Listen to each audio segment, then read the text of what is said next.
Hey first graders, Mrs. Garcia here, and I'm really excited to be a guest reader for your grade level today. I have a really fun book that is called Superdog, The Heart of a Hero. This book is written by Carolyn Buhner and illustrated by Mark Buhner. I'm wondering if they're a brother and sister or if maybe they're married. Superdog, The Heart of a Hero. Dexter was a little dog. His legs were little, his tail was little, his body was little. He looked like a plump sausage, sitting on 4 little meatballs. Being the size that he was, Dex was often overlooked. The other dogs grew tired of waiting for Dex to catch up when they played chase, and after a while, they forgot to invite him at all. No one really seemed to notice him, except when Chivas the Tomcat demonstrated how he could stand right over Dex and not even ruffle his fur. Yet everything about Dex was little except for his dreams. He wanted to be a hero. He could just see it. The mighty Dex flew up into the dark and starry night. But wanting and being are 2 different things.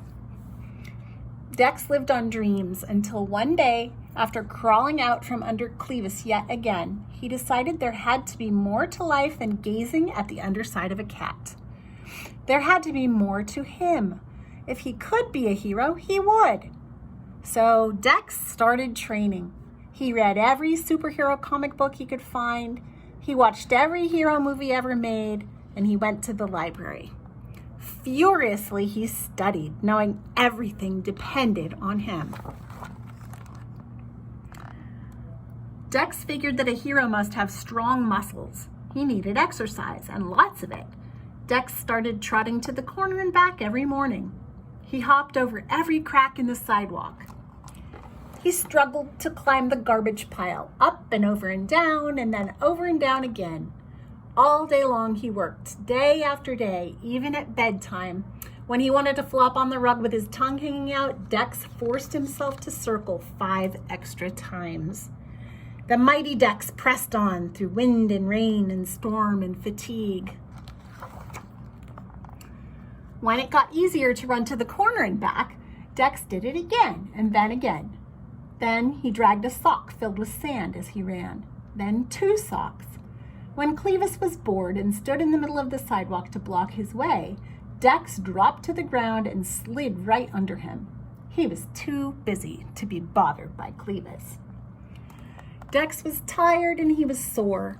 He was working so hard that he almost forgot what he was working for. But one night, as he dragged himself to bed after his last set of push-ups, Dex stopped in front of the mirror and flexed. He could feel them. He could see them. Muscles.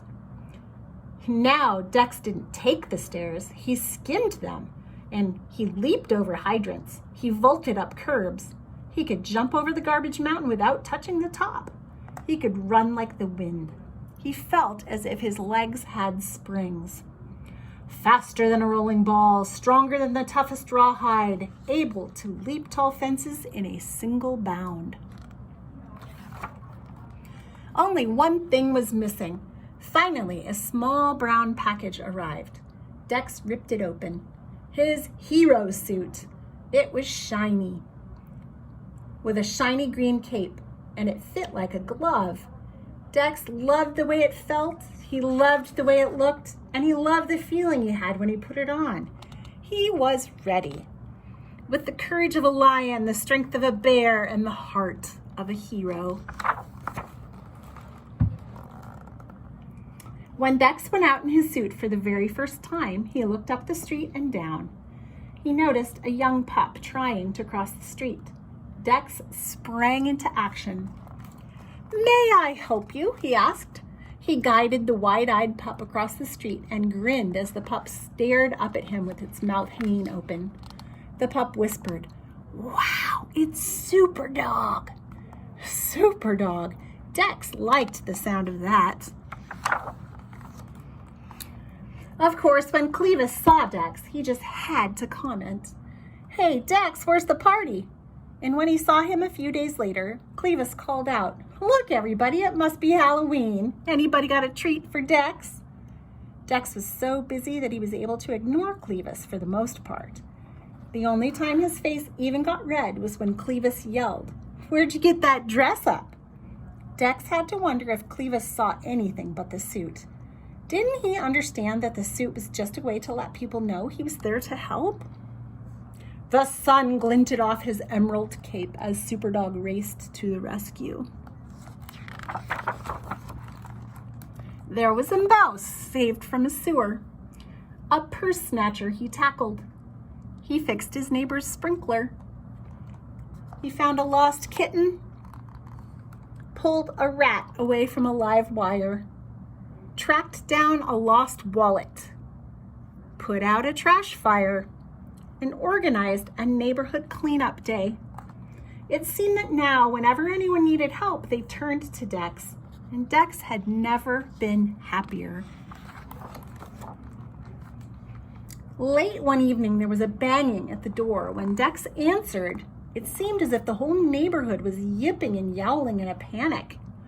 "It's Clevis," they shouted. "He's stuck in a tree. Hurry, Dex, hurry." Dex raised his eyebrows. It was not like Clevis to move enough to get into any trouble. In a flash, he was dressed and ready. It was clearly a desperate situation. As Dex got closer, he could see Clevis. He had been chasing a squirrel to the top of a tree, but had slipped and was hanging by one claw from a slender branch. See him? He was yowling for all he was worth. "I'm slipping," Clevis screeched. "Help me." Dex looked desperately around for something to climb on. There were no boxes or ladders, not even any trash cans. Then Dex looked at the crowd. "Quick, everybody," Dex shouted. "I've got an idea." Dex leaped onto the end of the teeter-totter facing the tree, pushing it to the ground. "Everybody on the other end. 1, 2, 3. All the animals jumped together on the other end of the teeter-totter, catapulting Dex into the air. He soared over the crowd, his ears and cape streaming out behind him.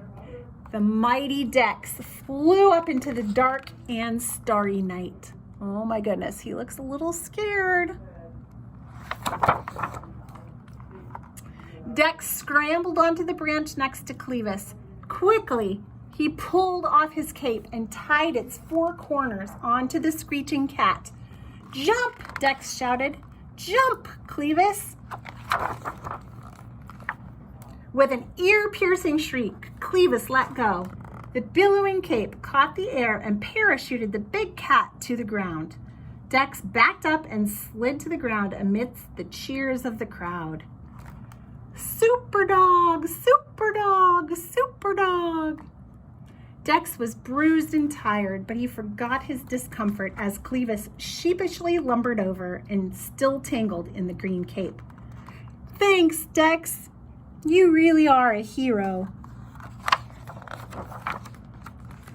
Dex didn't think he could feel any better, but he did. Just a little. The next day, when Clevis sidled up next to him and whispered, "Say, Dex, could I be your partner?" Dex looked the big tomcat up and down. It would take a lot of work to turn Clevis into a hero, but he could hardly wait. "Sure," said Dex with a grin. "Sure." With twice the brains and triple the brawn, our heroes forge on, ever ready to lend a helping paw. And there we see Dex and Clevis off to save the world and help people. The end. That was a neat story. Have any of you guys ever helped someone? How did you feel when you helped someone?